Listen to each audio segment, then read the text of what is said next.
Episode शुरू होता है और हम हान को देखते हैं जो कि कहीं जाने के लिए अपनी गाड़ी के पास आता है। तभी उसकी नजर फांग पर पड़ती है जो कि अपनी क्लिनिक की ओर जा रहा था। हान भी उसके पीछे पीछे क्लिनिक जाता है तो फांग उससे पूछता है कि क्या तुम यू की कैट को देखने के लिए आए हो, जिस पर हान कहता है कि क्या मेरी फियांसे के पास कैट भी है। फिर फांग उस कैट को लेकर आता है। तभी यू भी वहाँ पर आ जाती है जो कि हान को इग्नोर करके अपनी कैट को देखने लगती है। इसी बीच यू फांग को रात में हॉटपॉट खाने के लिए कहती है तो फांग कहता है कि क्या हान भी हमारे साथ आएगा।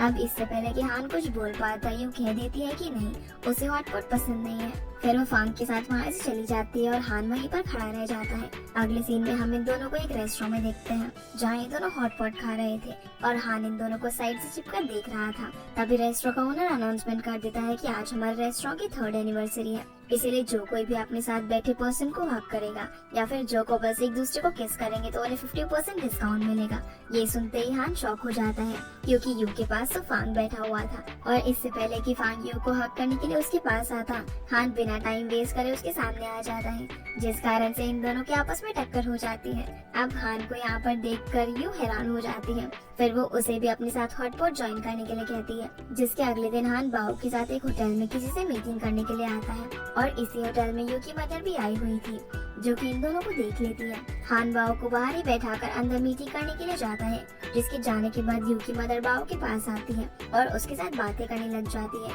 इसी बीच वो उससे पूछती है कि क्या मिस्टर हान तुम्हारे फादर है, जिस पर बाओ हाँ में इशारा करता है। फिर वो उसकी मदर के बारे में पूछती है तो बाओ इनोसेंटली उसे फोन में यू की फोटो दिखा देता है। ये देखते ही यू की मदर काफी शॉक हो जाती है और घर आकर यू पर बहुत चिल्लाती है। वो उससे कहती है कि मैं आज हान को देखने के लिए गई थी पर वहाँ पर मेरी मुलाकात उसके बेटे से हुई जो कि तुम्हें अपनी मदर बुला रहा था। लेकिन यू पर उसकी मदर की डांट का कोई भी फर्क नहीं पड़ता और वो बस चुपचाप अपने पेरेंट्स की बातें सुनती जा रही थी। तभी रो उसके पास मैसेज करके उसे नीचे बुलाती है और जब वो नीचे आती है तो देखती है कि यहाँ पर हान आया हुआ है। फिर रू वहाँ से अंदर चली जाती है और हान भी यू को उसके घर चलने के लिए कहता है, लेकिन यू बहाना बनाने लगती है और वो उसे अंदर नहीं जाने देती। तब हान उससे पूछता है कि तुम्हें मुझे जानने के लिए और कितना टाइम चाहिए, जिस पर यू कहती है कि मुझे तुम्हें जानने के लिए 2 साल चाहिए क्योंकि तुम 29 ईयर्स की हो, इसीलिए मुझे इतना टाइम तो लग ही जाएगा। तो हान उसे 2 हफ्ते का टाइम देता है और साथ ही साथ वो उसे एक पेन ड्राइव भी देता है जिसके अंदर उसकी सारी इन्फॉर्मेशन थी। फिर ये उसके हाथ से पेन ड्राइव लेकर अंदर चली जाती है। इधर हान सोचता है कि शायद उसके घर में कोई लड़का आया हुआ है, इसीलिए उसने मुझे अंदर नहीं आने दिया। दूसरी ओर रो यू को कहती है कि तुम्हें हान को अपने पेरेंट्स से मिलवा देना चाहिए, फिर वो तुमसे गुस्सा नहीं होंगे, लेकिन यू उसे मना कर देती है। अगले सीन में हम देखते हैं कि यू हान के साथ बात कर रही थी और तभी उसकी मदर पीछे से आकर उसे बात करते हुए देख लेती है। वो उससे पूछती है कि क्या तुम हान से बात कर रही हो, लेकिन यू उसे मना कर देती है और अपना फोन बाहर रखकर वॉशरूम चली जाती है। तब उसके वॉशरूम जाते ही उसकी मदर उसका फोन उठा लेती है और हान के साथ बात करने लगती है। इधर यू उनको देखकर स्माइल कर रही थी क्योंकि ये सब उसका और रू का प्लान था और उसकी मदर जिस पर्सन के साथ बात कर रही थी वो असल में हान नहीं बल्कि रू थी। खैर अब यू जब वॉशरूम से वापस आती है तो अपनी मॉम के हाथ से फोन ले लेती है। उसकी मॉम उससे कहती है कि हमने हान के साथ बात कर ली और वो मुझसे जल्दी ही मिलने वाला है। अगले सीन में यू अपने पेरेंट्स के साथ एक होटल में आती है जहाँ अंदर जाने से पहले उसके पास रू का मैसेज आता है। वो उसे बताती है कि मेरा फोन टूट गया है, इसलिए मैं तुम्हारे पेरेंट्स के साथ बात नहीं कर पाई। जो सुनते ही यू अपने फोन में मैसेज चेक करती है और शॉक हो जाती है क्योंकि उसकी मदर ने सच में उस दिन हान के साथ ही बात करी थी, यानी कि उसका प्लान उस पर ही उल्टा पड़ गया। तभी हान भी वहाँ पर आ जाता है और वो होटल के अंदर जाने लगता है, लेकिन यू उसे रोकते हुए कहती है कि तुम फिलहाल यहाँ से चले जाओ और मैं बाद में तुम्हें सब कुछ बताऊंगी। लेकिन हान उसकी बात मानने के लिए तैयार नहीं था। तभी उसके पेरेंट्स बाहर आते हैं और वो इन दोनों को साथ में देखकर हैरान हो जाते हैं। अब यहाँ हान उसके पेरेंट्स के साथ काफी अच्छे से बात करता है और उन्हें मॉम डैड कहकर पुकारता है और उसकी फेलोशिप को देखकर यू के पेरेंट्स भी काफी खुश थे। वो उसे अपने घर इनवाइट करते हैं, जिसके बाद हान उनके घर जाता है और वो वेंगू के कहने पर यू के पेरेंट्स के लिए काफी सारे गिफ्ट्स लेकर आया था, जिन्हें देखकर ये सभी हैरान थे। हालांकि यू हान को वहाँ से वापस भेज रही थी, लेकिन उसके पेरेंट्स यू को चुपचाप हान के पास बैठने के लिए कहते हैं, जहाँ मॉम डैड हान के साथ उसकी शादी की बात करते हैं। तो हान ने तो ऑलरेडी सारे अरेंजमेंट्स कर रखे थे। इसी बीच यू की मदर हान से बाव और उसकी मदर के बारे में पूछती है तो यहाँ हमें पता चलता है कि बाव असल में हान का नहीं बल्कि उसके भाई का बेटा है और उसके पेरेंट्स के जाने के बाद हान ने ही बाओ की रिस्पॉन्सिबिलिटी ली थी और वही उसे बचपन से पालता आ रहा है। ये सब पता लगने पर यू के पेरेंट्स हान से और भी ज्यादा इम्प्रेस हो जाते हैं। इधर यू के तो ये सब सुनने के बाद होश उड़े हुए थे और वो हान को बस देख ही जा रही थी। फिर आगे ये सब डिनर करते हैं, जिस दौरान हान कहता है कि मैं आज रात यहीं पर रहूंगा क्योंकि बाओ घर पर अकेला है, इसीलिए मैंने अपने ड्राइवर को उसके पास भेज दिया था। जिस पर यू की मदर कहती है कि ठीक है, हम तुम्हारे लिए एक रूम अरेंज कर देंगे। लेकिन हान कहता है कि इसकी कोई जरूरत नहीं है क्योंकि यू मेरे साथ रूम शेयर कर लेगी। जिसके बाद यू उसे अपने रूम के अंदर ले जाती है और कहती है कि तुम बेड पर सो जाना, मैं सोफे पर सो जाऊंगी। लेकिन हान उसका हाथ पकड़कर उसे रोकता है और कहता है कि तुम मेरे साथ बेड पर ही सो जाना। साथ ही साथ वो ये भी कहता है कि मैं आज तुमसे काफी जेलस हूँ क्योंकि तुम्हारे पास अपनी एक फैमिली है और तुम सब हर काम मिलकर करते हो और एक मैं हूँ जिसके पास एक घर तो है लेकिन कोई फैमिली नहीं। जिस पर यू कहती है कि तुम्हारे पास बाओ भी तो है। तो वो कहता है कि मैं बाओ को भी एक कंप्लीट फैमिली प्रोवाइड नहीं कर सका। तभी हान के पास किसी का कॉल आता है जिसको सुनते ही वो शॉक हो जाता है और यू को बताता है कि बाओ को फीवर हो गया है और वो हॉस्पिटल में है। फिर ये दोनों फटाफट हॉस्पिटल में जाते हैं जहाँ बाओ मेडिसिन नहीं ले रहा था, लेकिन अपने फादर के आ जाने पर वो उनके हाथ से मेडिसिन ले लेता है। इसी बीच हान यू को बताता है कि सुबह मेरी एक इम्पोर्टेंट मीटिंग थी, इसीलिए मैंने बाओ को घर पर ही छोड़ दिया था। हालांकि मैं ज्यादातर उसे अपने साथ ही रखता हूँ, लेकिन बाओ ज्यादातर घर पर अकेला रहना ही पसंद करता है। साथ ही साथ वो ये भी बताता है कि उसके लिए तुम पहली स्ट्रेंजर लड़की हो जिसके साथ वो इतना अटैच है। फिर हान यू को वापस जाने के लिए कहता है, लेकिन बाओ उसे जाने नहीं देता क्योंकि वो चाहता था कि आज रात यू उसके पास ही रहे। तभी बाओ पहली बार यू को मॉम कहकर बुलाता है, जिसकी आवाज सुनकर ये दोनों काफी खुश होते हैं। अगली सुबह जब यू की आंख खुलती है तो वो बाओ को सोता हुआ देखकर चुपके से वहाँ से भागने लगती है, लेकिन दरवाजे के पास ही उसकी टक्कर हान से हो जाती है। जहाँ हान उसे कहता है कि तुम अपने सामान वगैरह पैक कर लो क्योंकि अब तुम हमारे साथ ही मूव करने वाली हो। जिस पर यू कहती है कि मैंने तुम्हारे साथ ऐसी कोई भी डील नहीं की है, इसलिए मैं कहीं नहीं जाऊंगी। ये सुनते ही हान कहता है कि तुमने बाओ के साथ प्रॉमिस किया था और रात को उसने खुद अपने मुंह से तुम्हें मॉम बोला था। इस पर यू कहती है कि छोटे बच्चे मजाक में ऐसी बातें करते हैं, इसलिए वो सिर्फ एक जोक था क्योंकि मैं उसकी रियल मॉम नहीं हूँ। ये कहकर वो यहाँ से चली जाती है। जिसके बाद यू रोज से हॉस्पिटल में मिलती है जहाँ वो उसे सारी बातें बताकर कोई एडवाइस मांगती है, लेकिन रो भी उसे कोई खास एडवाइस नहीं दे पाती और वो बस इतना कहती है कि तुम हान को कहो कि तुमने सिर्फ बाओ के साथ प्रॉमिस किया था क्योंकि तुम उसे हर्ट नहीं करना चाहती थी, इसलिए वो प्रॉमिस को इतना सीरियसली ना ले। ये कहकर रो वहाँ से चली जाती है। तभी बाओ अपने फादर के साथ वहाँ पर पहुँच जाता है जो कि यू को मॉम मॉम कहकर पुकारने लगता है, जो देखकर यू उसे चुप कराने की कोशिश करती है, लेकिन वो मॉम मॉम चिल्लाया जा रहा था। खैर अब यू उसे किसी तरह से चुप कराती है और उसके साथ काफी अच्छे से बात करती है। इसी बीच वो हान को कहती है कि यहाँ आसपास मौजूद सभी लोग हमारे बारे में जानते हैं, इसीलिए अगर इन्होंने बाओ को मॉम कहते हुए सुन लिया तो मेरे लिए एक न्यू ट्रबल क्रिएट हो जाएगा। लेकिन हान को तो इस चीज से कोई फर्क ही नहीं पड़ता, बल्कि वो कहता है कि लोगों में और ज्यादा रूमर्स नहीं फैलेंगे क्योंकि जल्दी तुम बाओ की मदर बनने वाली हो। फिर हान उसे ब्रेकफास्ट देता है जो कि उसने खुद यू के लिए बनाया था और यू उसे लेकर यहाँ से अपने काम पर चली जाती है। जिसके बाद यू जियाओ के साथ अपने कैबिन में होती है। तभी वहाँ पर हॉस्पिटल का हेड डॉक्टर वोंग आ जाता है जो कि यू को हान से मिलवाता है। दरअसल बाओ के ट्रीटमेंट के लिए यू ही बेस्ट डॉक्टर थी, इसीलिए हान ने सीधा हेड से ही इस बारे में बात करी थी। अब डॉक्टर के जाने के बाद हान यू को बताता है कि मैं 5 दिनों के लिए बिजनेस ट्रिप पर जा रहा हूँ, इसलिए कुछ दिन के लिए तुम ही बाओ का ख्याल रखोगी। जिस पर यू कहती है कि तुम कैसे फादर हो क्योंकि तुम्हारा बेटा हॉस्पिटलाइज्ड है, लेकिन तुम्हें तो अपनी बिजनेस ट्रिप की पड़ी है। तो हान कहता है कि बाओ को मुझसे ज्यादा तुम्हारी जरूरत है। ये कहकर वो वहाँ से चला जाता है। अब बाओ दोबारा से यू को मॉम कहते हुए उसके पास आता है तो यू उसे कहती है कि तुम मुझे प्रॉमिस करो कि तुम इस जगह पर मुझे मॉम कहकर नहीं पुकारोगे। तो बाओ उसकी कंडीशन समझ लेता है और वो उसकी बात मान जाता है। इसी बीच यू डॉक्टर को बाओ की रिपोर्ट्स दिखाती है तो डॉक्टर कहता है कि अब बाओ ठीक है, इसीलिए तुम उसे घर ले जा सकती हो। फिर यू वापस से बाओ के पास आती है और उसके साथ एक सेल्फी लेकर उसे हान के पास सेंड करती है। फिर कुछ देर बाद जब बाओ जागता है तो यू को इधर उधर देखने लगता है, लेकिन उसे यू कहीं पर भी दिखाई नहीं देती। तभी बाओ अपना टैबलेट उठाता है और यू को ढूंढने के लिए बाहर चला जाता है, जहाँ एक छोटा बच्चा उसके हाथ से टैबलेट छीनने की कोशिश करता है, लेकिन बाओ उसे टैबलेट नहीं देता और इस छीना झपटी में छोटा बच्चा नीचे गिर जाता है और वो रोने लगता है, जो देखकर उसकी मॉम बाओ पर चिल्लाने लगती है। पर तभी यू वहाँ पर आ जाती है और सिचुएशन को संभाल लेती है। इसी बीच किन भी यहाँ से गुजर रही थी जो कि यू को देखकर उसे पॉइंट आउट करती है, लेकिन यू भी भला कहाँ चुप रहने वाली थी, इसीलिए वो भी उसकी बातों का अच्छे से रिप्लाई करती है। अगले सीन में किन अपनी कलीग के साथ कैंटीन में बैठी थी, जहाँ वो यू के बारे में उल्टी सीधी बातें कर रही थी। वहाँ पर यू भी मौजूद थी जिसे इनकी बात सुनकर गुस्सा आ जाता है और वो इन तीनों के पास जाकर इन्हें खरी खोटी सुनाने लगती है। दूसरी तरफ हान ट्रिप से वापस आ जाता है और वो सीधा बाओ के पास जाकर देखता है कि वो दोनों साथ में सोए हुए थे, जो देखकर हान यू के ऊपर अपना कोट डालने लगता है, लेकिन तभी वो जाग जाती है, जिसे देखते ही हान पीछे हट जाता है। यू उसे कहती है कि बाओ का फीवर अब ठीक हो गया है, इसलिए क्या मैं अब जा सकती हूँ? तो हान उसे जाने की परमिशन दे देता है। साथ ही साथ वो उसे गिफ्ट्स भी देता है, जो कि वो अपनी बिजनेस ट्रिप से लेकर आया था। खैर अब यू यहाँ से चली जाती है, तभी उसे पता चलता है कि डॉक्टर हांग ने रू को जॉब से निकाल दिया है।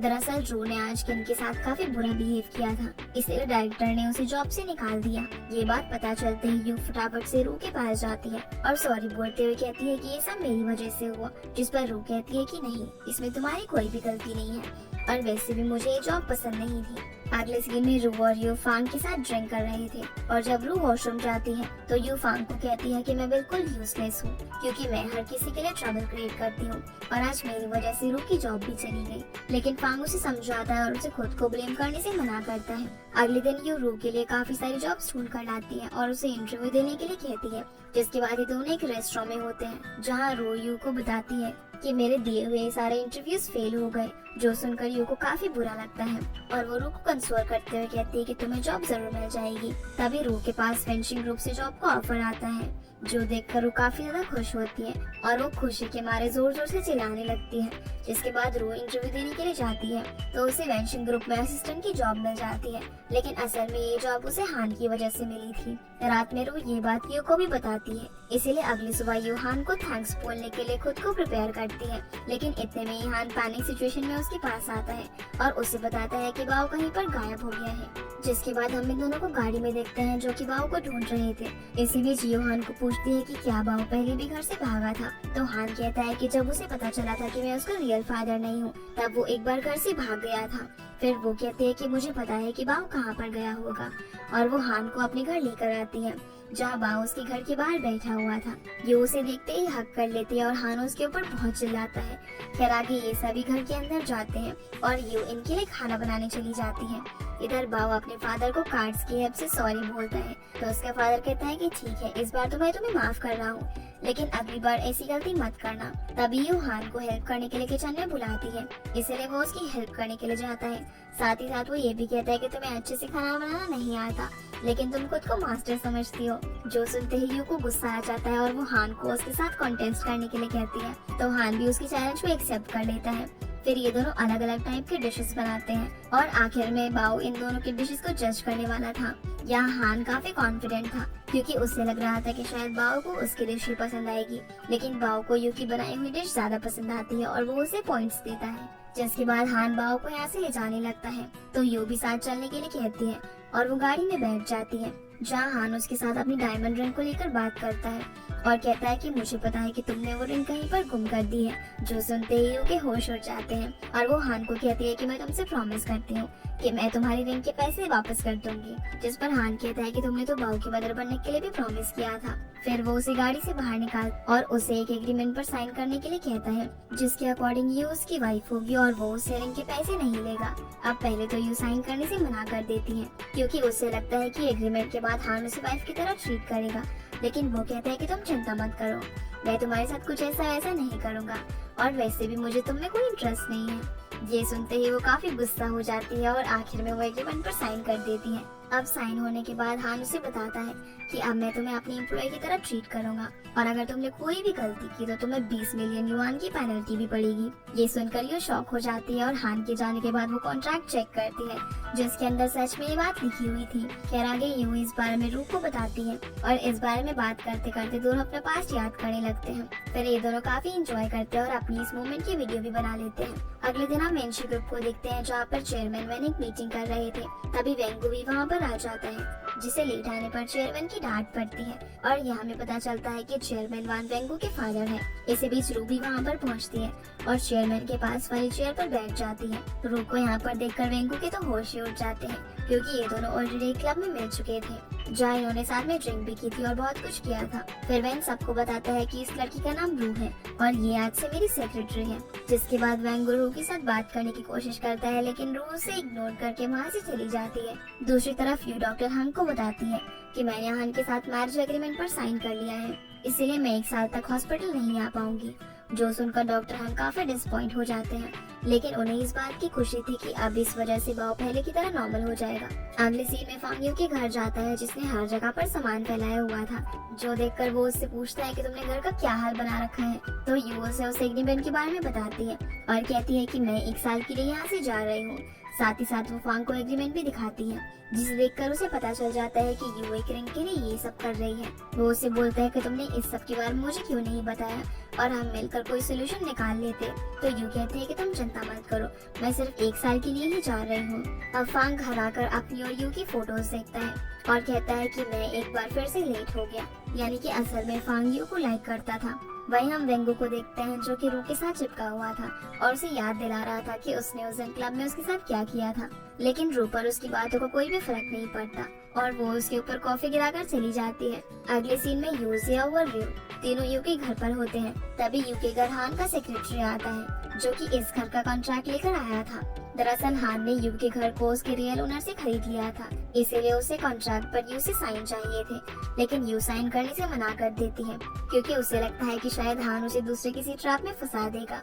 हालांकि रू उसे साइन करने के लिए कहती है, लेकिन वो मना कर देती है। इधर हान घर के बाहर खड़ी होकर यू का वेट कर रहा था कि कब वो आकर उससे थैंक्स बोलेगी। तभी यू दौड़ते हुए बाहर आती है और अनबैलेंस होकर हान के पैरों में गिर जाती है। जैसे ही हान उसे उठाता है, तो यू उससे पूछती है कि तुमने मेरा घर क्यों खरीदा। तो हान उसे टीज करते हुए कहता है कि मैं तुम्हारे मैसी लगेज को अपने घर में नहीं रखना चाहता, इसलिए मैंने तुम्हारा घर ही खरीद लिया। अब क्योंकि रू और यू हान के टीनेज बन गई थी, इसीलिए वो इन्हें घर रेंट पर लेने के लिए कहता है, जिस पर यू उसकी बात मान जाती है। अगले दिन यू अपना सामान पैक करके हान के घर पहुंचती है, जहां हान उसे अपने घर में घुमाता है। और जब हान उसे बाओ के रूम में लेकर जाता है, तो वहां यू को अपना हैंकरचीफ और पंपकिन मिलता है, जो कि उसने बाओ को गिफ्ट किया था। जिसके बाद हान उसे उसका बेडरूम दिखाता है और कहता है कि हम कपल नहीं है, इसलिए तुम्हारा अलग रूम है। फिर यू किचन में जाती है, जहाँ वो हान को हेल्प के लिए बुलाती है और बातों ही बातों में वो उसे पीछे से हक कर लेती है, जो देखकर हान शॉक हो जाता है। तो यू कहती है कि हम दोनों को बाओ के सामने ये सब ड्रामा करना पड़ेगा, ताकि उसे लगे कि हम दोनों एक दूसरे से प्यार करते हैं, और ऐसा करने से वो जल्दी रिकवर हो जाएगा। फिर ये दोनों कई बार बाओ के सामने इसी तरीके से रिएक्ट करते हैं और बाओ भी इनकी हरकतों को नोटिस कर रहा था। अगले सीन में हम रू और चेयरमैन वेन को देखते हैं, जो कि वेंगू की शादी के बारे में बात कर रहे थे। रू वेन को कहती है कि आपको अब वेंगू की शादी के बारे में सोचना चाहिए, ताकि आप जल्दी से जल्दी अपने ग्रैंडसन को देख पाओ। जिस पर वेन कहता है कि वेंगू अभी शादी के लिए और फादर बनने के लिए स्टेबल नहीं है।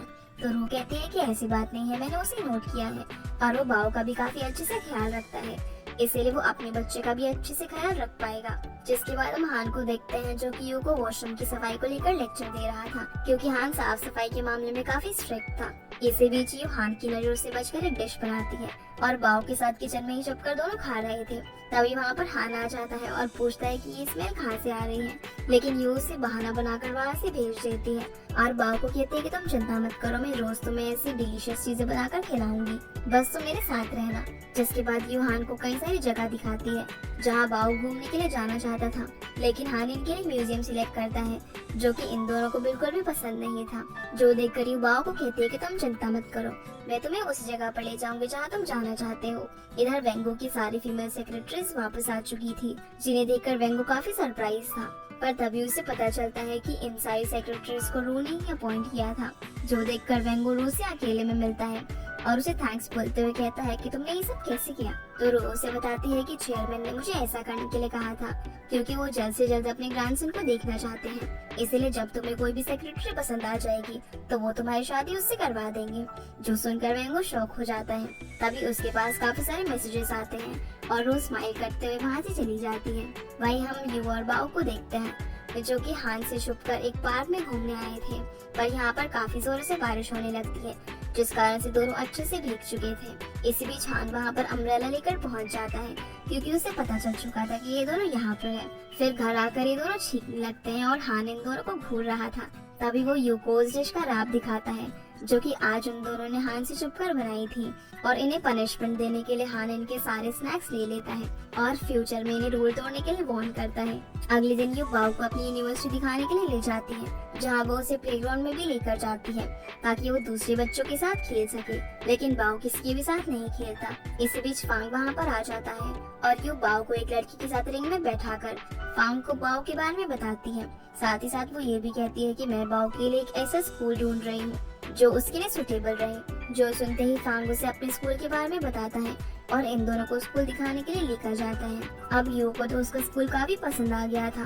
फिर वो घर आकर इस बारे में हान को भी बताती है, लेकिन तभी बाओ हान को यू और फांग की फोटोज दिखाता है जो कि उसे प्लेग्राउंड से कैप्चर की थी, जिन्हें देखकर हान काफी जेलस फील करता है और यू को कहता है कि तुम अब मिसेस हान हो और तुम अब सिंगल नहीं बल्कि मैरिड हो, इसलिए तुम्हें स्ट्रेंजर से दूरी बनाए रखनी चाहिए। और वो बाओ का उस स्कूल में एडमिशन कराने से भी मना कर देता है। हालांकि ये उसे कन्विंस करने की काफी कोशिश करती है, लेकिन हान उसकी एक नहीं सुनता। इसीलिए यू गुस्से में वहाँ से अपने रूम में चली जाती है और वो रात को डिनर भी नहीं करती। तभी हान उसके पास मैसेज करता है कि डिनर करने के लिए आ जाओ और हम बैठकर मीटिंग कर लेंगे। लेकिन इस बात से यू को और भी ज्यादा गुस्सा आ जाता है क्योंकि वो उसे मनाने के लिए नहीं आ रहा था। अब यू अपने कपड़े पैक करती है और वहाँ से जाने लगती है। तभी हान उसे रोककर पूछता है कि तुम कहाँ जा रही हो, तो यू कहती है कि मुझे अपने घर में कुछ काम है, इसलिए मैं अपने घर जा रही हूँ। दरअसल यहाँ पर यू को ऐसा लगता है कि शायद हान उसे रोकने की कोशिश करेगा, लेकिन वो तो उल्टा उसे कहता है कि तुम्हें मुझसे लीव लेनी चाहिए थी। जो सुनकर उसे और भी ज्यादा गुस्सा आ जाता है और वो सच में वहाँ से चली जाती है और रू को सारी बातें बताती है। जो पता लगने पर रू कहती है कि तुम्हें बाओ के लिए हान से कॉम्प्रोमाइज करना होगा क्योंकि तुम एक डॉक्टर हो और एक डॉक्टर को अपने पेशेंट के लिए बहुत कुछ करना पड़ता है। तभी यू के पास बाओ की कॉल आती है और वो बाओ के साथ काफी अच्छे से बात करती है, जिसके अगले दिन बाओ अपना बैग पैक करता है और चोरी छुपके अपने घर से निकलकर यू के घर पर पहुंच जाता है, जो देखकर यू काफी शॉक होती है क्योंकि बाओ अकेले ही उसके घर पर आ गया था। खैर आगे ये दोनों टीवी देख रहे थे, जिस दौरान यू हान के पास कॉल करती है और उसे बताती है कि बाओ मेरे पास है, इसलिए तुम फटाफट उसे यहाँ आकर ले जाओ। ये पता लगने पर हान तुरंत उसके घर पहुँच जाता है, जहाँ यू उसे कहती है कि तुम मुझे इस काम से फ्री कर दो और बाओ के लिए कोई दूसरी नर्स हायर कर लो, लेकिन हान उसे मना कर देता है और कहता है कि बाओ को सिर्फ तुम्हारी जरूरत है। फिर वो बाओ को वापस घर चलने के लिए कहता है, लेकिन बाओ यू के पास आकर उसे हक कर लेता है। हालांकि हान उसे कई बार वापस घर चलने के लिए कहता है, लेकिन बाओ उसकी एक नहीं सुनता, इसीलिए हान वहाँ से वापस चला जाता है। अगले दिन यू फांग का प्राइमरी स्कूल देखने के लिए जाती है, जहाँ फांग उसे कहता है कि तुम्हें उस कॉन्ट्रैक्ट को कैंसिल कर देना चाहिए और अपने करियर को डेवलप करने पर ध्यान देना चाहिए। तभी यू के पास डॉक्टर हांग की कॉल आती है और यू फटाफट हॉस्पिटल पहुंचकर एक शेंग बॉय नाम के बच्चे से मिलती है, जो कि अपने पेरेंट्स की वजह से स्ट्रेस था। लेकिन यहाँ पर यू को शेंग बॉय की नहीं बल्कि उसके मदर की कंडीशन ज्यादा खराब लग रही थी, जिसके बाद डॉक्टर हम सभी डॉक्टर्स के साथ मीटिंग करते हैं और यू को बताता है कि अब शेंग बॉय अच्छा फील कर रहा है, जिस पर यू कहती है कि हाँ अब उसकी कंडीशन काफी अच्छी है, लेकिन मुझे ऐसा लगता है कि शायद उसकी मदर काफी सीरियस प्रॉब्लम में है और शायद वो किसी तरह का प्रेशर फील कर रही है, पर वो इस बारे में किसी को बताना नहीं चाहती। दरअसल यू को लगता है कि शायद शेंग बॉय उसकी मदर की वजह से ही स्ट्रेस्ड है। तभी वहाँ मौजूद किन यू को पॉइंट आउट करते हुए कहती है कि तुम सिर्फ साइकोलॉजिकल डॉक्टर हो, इसलिए तुम्हें इधर उधर की चीजों पर नहीं बल्कि पेशेंट पर ध्यान देना चाहिए। अगले सीन में किन शेंग बॉय की मदर से मिलती है और उसे यू के अगेंस्ट भड़का देती है। वो उसे सारी बातें बता देती है जो कुछ भी यू ने मीटिंग के दौरान कहा था। ये सब पता लगने पर शेंग बॉय की मदर को काफी गुस्सा आ जाता है और वो उसे मिलकर उस पर बहुत चिल्लाती है। हालांकि यू उसे समझाने की कोशिश करती है कि शेंग बॉय बिल्कुल ठीक है, बल्कि तुम्हें एंजाइटी डिसऑर्डर हो चुका है, लेकिन वो उसकी एक नहीं सुनती और गुस्से में होने के कारण वो यू को सीढ़ियों से धक्का दे देती है। इसी बीच हान भी वहाँ पर पहुँच चुका था, लेकिन वो यू को बचा नहीं पाता और ये एपिसोड यहीं पर खत्म हो जाता है। तो गाइस ये थी आज के वीडियो एंड आई होप आप लोगों को ये वीडियो पसंद आई होगी, तो इस वीडियो को लाइक कर चैनल को सब्सक्राइब जरूर कीजिएगा। आपसे फिर मिलते हैं अगले एपिसोड में, तब तक के लिए गुड बाय।